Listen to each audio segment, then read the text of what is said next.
Welcome back to Showcase. Today, we're going to be taking a look at the rise of the beast Maximals, Rhinox, Airraiser, Cheetor, and Optimus Primal. But before we get started, big thanks to Toxic Evgeny for requesting this video. If you've got any showcases you'd like me to do in the future, leave it down in the comments and I'll try to get to all of them. Moving on to weapons. These guys don't have any dedicated weapons, but 8-Blink, who shares a body type with Primal, does have his chain blades. Moving on to transformations, starting with Rhinox. Lay him flat, head in, bring the rhino head out, bring the ears out, bring the arms into place, bring out the beast's feet, legs up, bring down the back legs, and we have Rhinox in his rhino mode. Next up, Cheetor, lay him flat, head in, bring the beast's head out, arms down, bring out the paws, bring the legs back and in, bring down the beast's legs, bring the leg armor in, feet up, paws down, finally bring out the tail, and we have Cheetor in his cheetah mode.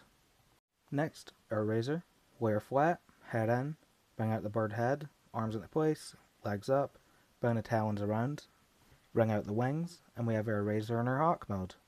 Finally, Primal, head in, bring the body forward, arms down and armor in, legs into place, bring the beast's legs down, and finally, bring out the beast head, and we have Primal in his gorilla mode. Moving on to the lore I've written for them in my series, Siege World. Once again, this episode connects to previous ones, so if you want more context on the Maximals' home planet, check out my Primal and Megatron and Razor Beast and Iguana showcases. To start off the lore, we're going to be looking at 8-Blink. He served during the Sixth Great War under the first Optimus Primal, acting as one of the highest ranking soldiers under his command. After Primal's death, he remained with the Maximals under Cheetor, and after Cheetor's death, he eventually rose to lead them himself. He became one of the Maximals' longest serving and most successful leaders, but eventually he stepped down from leadership and returned to Eucharis. He began tending the sparks fields of his planet, helping and mentoring the bots that were newly forged from it. He was mentoring what would become some of the first of the second generation of Eucharians, and under his mentorship, he taught them combat and the history of their planet. It was during one of these history lessons that some of his students would take the name of past Maximal heroes, Optimus Primal, Cheetor, Rhinox, and Airraiser.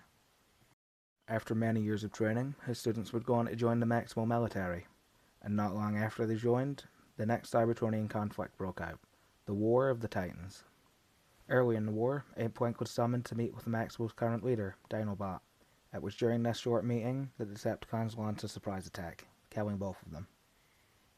This led to a short power struggle amongst the Maximals, but eventually, Primal was able to bring order to the faction and take leadership for himself.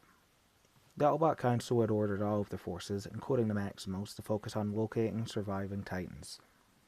But Primal and his forces decided that fighting their own guerrilla war against the Decepticons would be a much more effective strategy. Autobot scientists had recently been able to reverse engineer some ancient space bridge technology from the age of the Primes. Primal managed to get his hands on one of these space bridge engines, which he would use to carry out hit-and-run attacks against Decepticon ships. Once they had the location of a Decepticon ship, they would bridge in, open fire on it, usually dealing heavy damage, and then bridge out before any reinforcements could arrive. As the Decepticons adapted, the Maximals escalated their tactics. They began deploying boarding teams, dropping a single ship mid-jump before pulling back. These teams were tasked with either capturing the enemy ship or destroying them from within. Most of these missions failed, but the few that succeeded made the Maximals a serious threat. So much of a threat that the Decepticons assigned one of their few Titans to hunt Primal and his crew.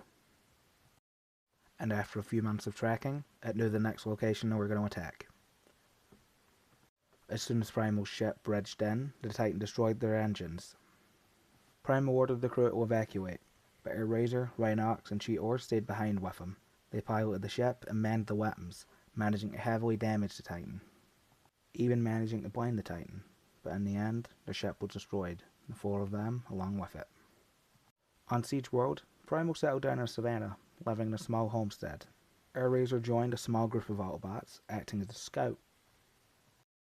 Cheetor joined a tribe of animal formers. And Rhinox settled in a small city, opening a general store. And that's Optimus Primal, Airraiser, Cheetor, and Rhinox from Rise of the Beasts. Airraiser, Cheetor, and Rhinox are all recolors and retools of their Beast War versions, and Primal's been recolored into 8-Blink. And before we end, I thought I'd just explain something that I've been getting some questions about. So the reason that all of the Siege World sections of the lore are there, and are also so short, It's just because that's what I do all the animations based off of. So stuff like the main series or the spotlights are all set in the Siege World section of it.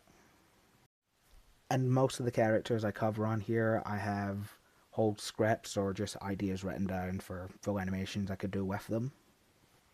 So I try not to go too in depth with all the Siege World stuff in these videos, just to save them for full animations that could come out in the future. And for an example of that, that would be like Bulkhead. I didn't go too much into Bulkhead, and that's because he's appearing in a future animation that should be coming out quite soon. Anyway, now that I'm done rambling, next time we're going to be taking a look at another quest, the 2007 Decepticons, so stay tuned.